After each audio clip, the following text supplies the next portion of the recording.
Fantasy XIV has always been a reasonably good MMORPG developed and maintained by one of the most consistent teams in the AAA space.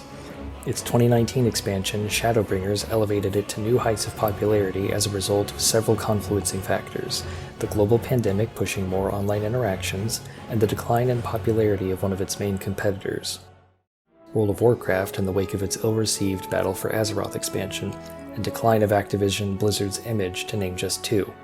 The build-up to 2021's Endwalker expansion was measurably more pressurized than any previous expansion's launch, from the sheer popularity growth and constant upwards explosions of its player base. This pressure was compounded by it being delayed from the typical summer expansion release schedule all the way to the end of 2021 as a direct result of pandemic-related delays in the development cycle the year prior. Despite all of this, Endwalker wound up being an exceptional addition to the core game. It succinctly delivers on the key narrative elements of the game's main story in a satisfying and conclusive manner, which scales up in effectiveness with how much you paid attention during the game's main story, as well as how much of the side content you finished, while also opening up the world in new and exciting ways which pave several paths for all sorts of future adventures. Feature-wise, the game has been updated to finally service Oceania players more directly with their very own data center, Materia. The inclusion of the gender-locked Hrothgar and Viera player races was one of the primary criticisms of Shadowbringers, and Endwalker's launch saw the addition of male Viera to the surprise and delight of many, and female Hrothgar are slated to be released in a later patch. This was in spite of previous statements that it would be incredibly difficult to add more player races after Shadowbringers, and yet, the development team was able to accomplish this feat anyway. Final Fantasy XIV's journey to Endwalker took over a decade of development, and with all the failures and successes along the way, it's proven to be an adventure worth taking. Someone very special to me! Travis! Travis touchdown!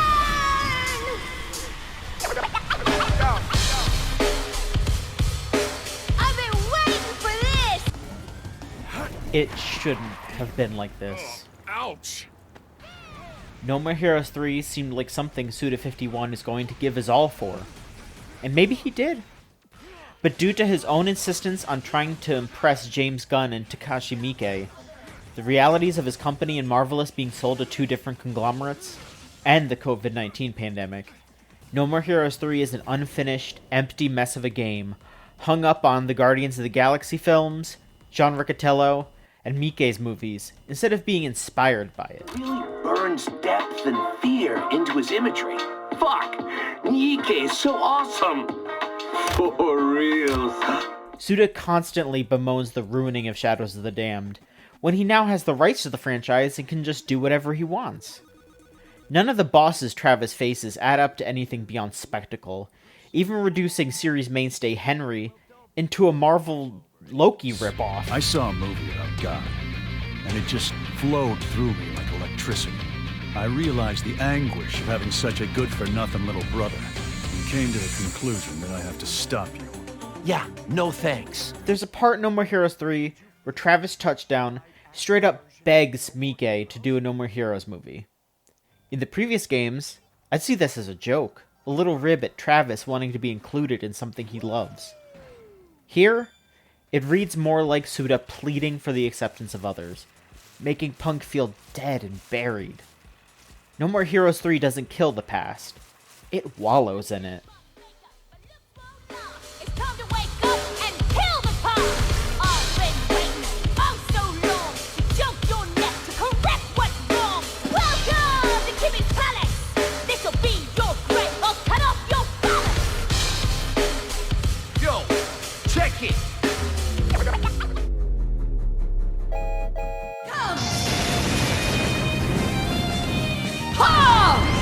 Rakshasa! Onslaught!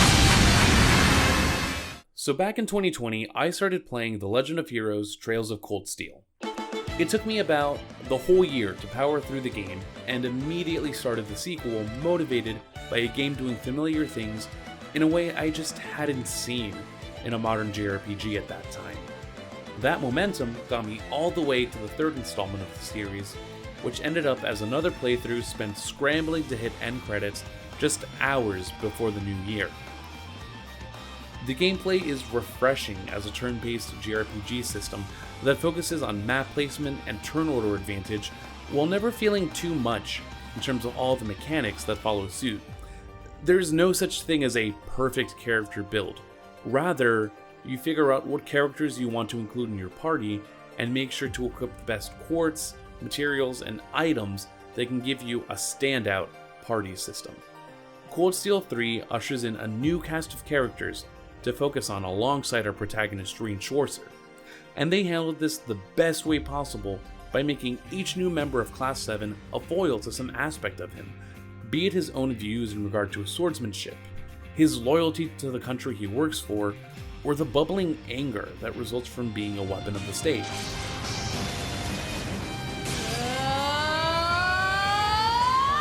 It's a bit unfair to call this my number one, since I'm considering the series as a whole, but also this is my list, so I make the rules.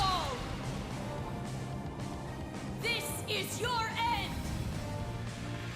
Red Cross. I think the best part of this year was the fact I was able to collaborate with folks on Chooch between writing and being on the podcast. I'll be the first to admit, I usually spring for single-player experiences, but half the fun is telling someone else about every encounter or boss fight that made you care just a little more about the characters and world you were inhabiting. I'm stoked for what's coming out of the woodwork soon, and to continue doing something that I've genuinely come to love with a group of people I respect and am so grateful to work alongside.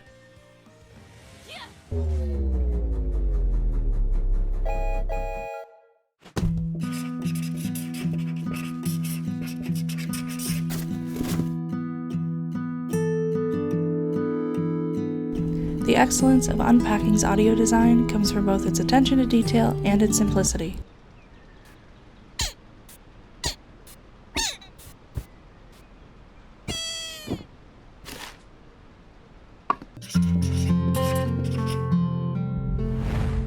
The serene flow of unpacking and putting away your precious little things in a new place is made all the more immersive by the sound of it, every object unique by material, weight, and where it's placed. This care for minutia, coupled with a soundtrack that matches the ambiance of each new room, does a great job at underscoring Unpacking's zen and heartfelt story without taking attention away from it.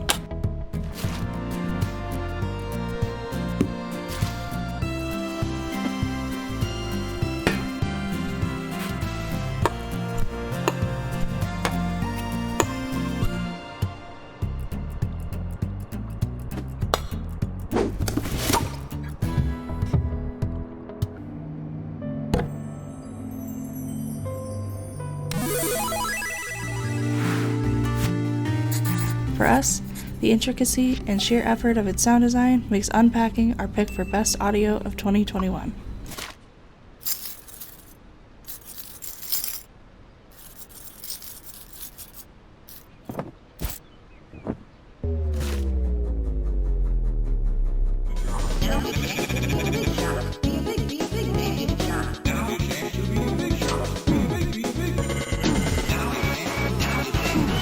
I'm no stranger to Toby Fox's musical stylings. My man has been making hits for a while now.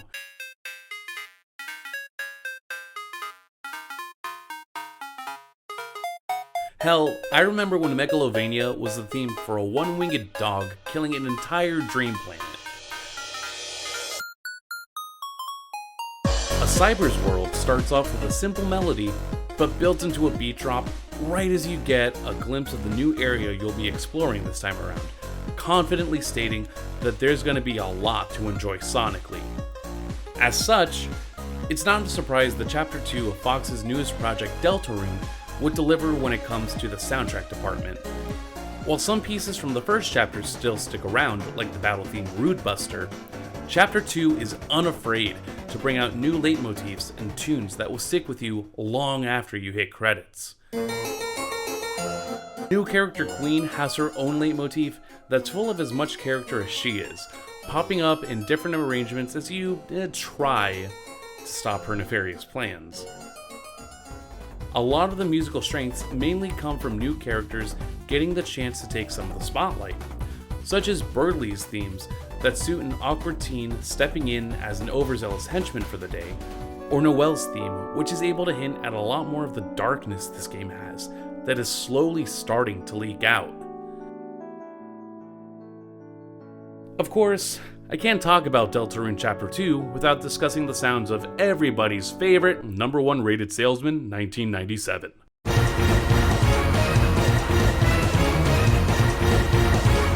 Spamton's entire deal serves to remind the player that Toby has indeed played Earthbound, and his music is no different. Cluttered with samples from not just that game, but also other media sources, and a good spattering of the Mega Man X sound font, Spamton reaches a mimetic level akin to Sans not just for his Jerk City-esque non sequiturs, but also from the fact that he's got some bangers going on this OST. Big Shot vs. Spamton Neo is this chapter's secret boss song, and it manages to not only bring in Spamton's instrumentals, but also throws in leitmotifs from the last secret boss of Chapter 1. Mettaton Neo's theme from the No Mercy route of Undertale, and the Dummy theme, also from Fox's last cultural juggernaut. My man is hitting you with a musical break over the head when it comes to themes of being puppeted around in life by someone else. Suffice to say, the music of Deltarune is usually the first thing that makes me remember that I do have so much anticipation and adoration for the worlds Toby has been able to create over the years. And I'll be waiting until next time to see what else he has in store.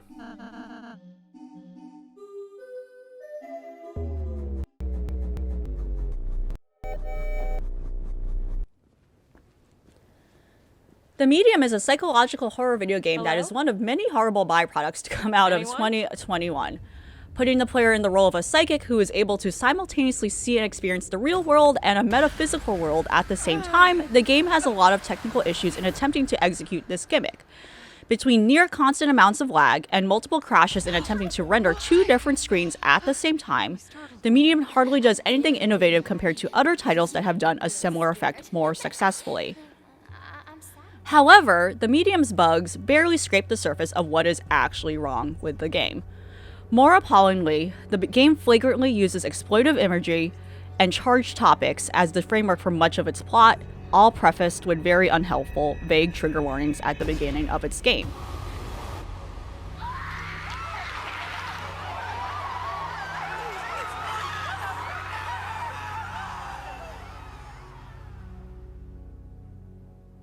It not only tackles sexual abuse through a perspective that is deeply unsympathetic to victims' experiences, but it also felt the need to further explore other aspects of trauma by using the Holocaust as a backdrop.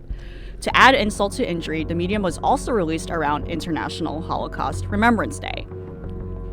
Unfortunately, although the Medium is pretty bad, it sits within a huge catalog of other titles that continue to and will likely mishandle sensitive issues just to tell mediocre stories, more or less the same. It's like you said. I'm your only chance. Aren't I? You need me. A medium strong enough to sustain you. The other? Oh, screw this. I should have known better than to listen to you. Wait. What? And although the game's developers have been criticized for mishandling similar issues in their previous works, alas, they apparently will be still doing even more projects of this nature moving forward. No! No!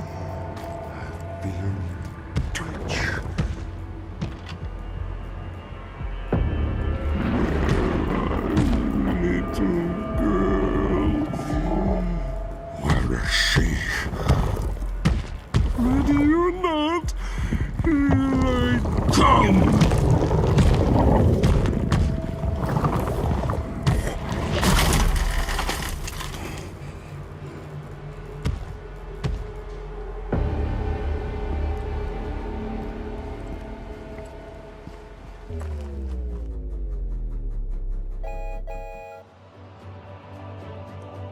Too many times in the history of fiction, there have been build-ups to big, climactic finales. I promise you that you can name a trilogy of movies or games or novels where the first one was alright, the second one was phenomenal, and the third one fell completely flat. It is not an inevitability of fictional works, and there are many times where narrative finales are successful and satisfying, but that satisfaction is never promised. Endwalker delivered unto me such a degree of satisfaction that it has become the benchmark by which I will judge all future narratives which aspire to wrap up their monolithic plots. Not only does it capitalize on years-long plot threads featuring characters from across the whole breadth of the game's storyline, it does so while introducing new concepts, new characters, and recontextualizing its entire narrative universe. It's a landmark expansion that delivers so much payoff and closure, it is easily one of the best video games of all time. It's not enough that the narrative succeeds, though. Final Fantasy XIV systems have been vastly improved, with cleaner UI elements, more focused gear progression with cheaper upgrades and the removal of belts, and the truncating of damage and health values down to more reasonable, less ostentatious numbers which are more readable. The game's soundtrack is full of hype, foreboding, despair, tension, and grandeur as we've come to expect from Masayoshi Soken and his team, taking leitmotifs from throughout the game's entire musical history. The new Reaper and Sage jobs are everything I could ever want out of a DPS and healer respectively, and they fit thematically into the game's narrative and setting in interesting ways. The new locations are sights to behold, which invoke feelings of nostalgia and anticipation for the future of the game and where the story will go from here. I cannot wait to see what the future of Final Fantasy XIV holds, but as for now, Endwalker cements it as one of the greatest Final Fantasy games, and indeed one of the best video games of all time. It's Final Fantasy XIV again. I know that's not really surprising. It's kind of what happens every time they release a new expansion since Shadowbringers. I guess I probably said the same thing for Stormblood. I don't actually know. You could go back and check that. I don't actually remember. Everything's a blur these days, you know what I'm saying? So yeah, real quick, I'm trying to think. What makes Endwalker good? I liked... So Endwalker really upped the MILF quotient. There's a lot of MILFs in Endwalker. So there's like... They made the giant crystal MILF. They gave you Alphanod, the little elf boy. His mom is there. Man, wow. The new class Reaper as a gilf, really. That's an old lady. Pretty good. Yeah, that was really crazy. Emmett Selk was the narrator. Was the little narrator? That was great. I love Emmett Selk, if you can believe it. I don't know if you knew this about me. I love Emmett Selk. Emmett Selk, that guy is crazy. Final Fantasy XIV. It's a game. Okay. It's my turn. I promise this isn't a cult. Or some kind of really nerdy scam to get you to pay Square Enix a monthly subscription. It's not that Endwalker just happens to hit all of the buttons as cleanly as any action MMO possibly could, or has the perfect wrap-up to a large story told over a decade, or it's chock full of kindly doting moms, and that we're all just generally into that as a website. I mean, we are, obviously. Those are all perfectly valid and wonderful reasons for a game to be the best in any given year. But there will only ever be one Final Fantasy XIV, and Endwalker is a moment that may possibly never happen again. Up to this point, and before I had even played 14, I always asked, why is this an MMO? Final Fantasy games are single-player experiences where you ruminate in isolation as a long and expanding story evolves in front of you. 14 is much the same. The Warrior of Light is one person, you. And everyone else, being the Warrior of Light, has no consequence on the story. However, Endwalker finally answered this for me in the final boss fight of the entire game. There is no mechanical or lore or in-universe reason that this game is an MMO. This story could easily be played alone, without an internet connection. Final Fantasy XIV is an MMO because the story that is written can only be shared immediately and intimately with strangers and friends. It asks you to open yourself up, bare your soul, and then after a long cutscene, deliberating on whether or not reason is impotent to deal with the depths of human life.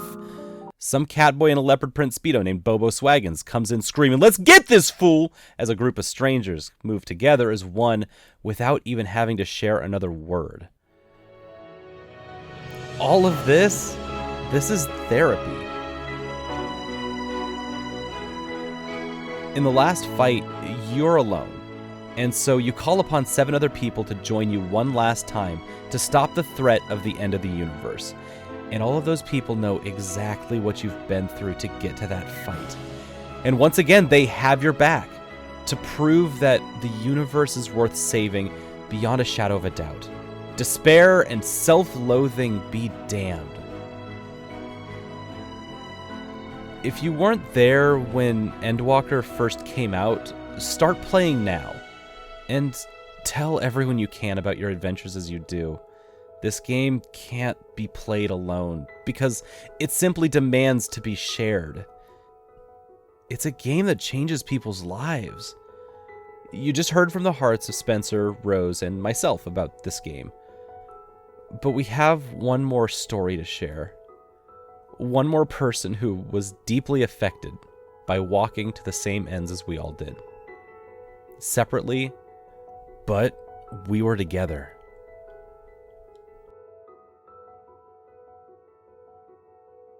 We're here. The end of a story I've been following since its inception. A terrible game that became an okay game that turned into an incredible game.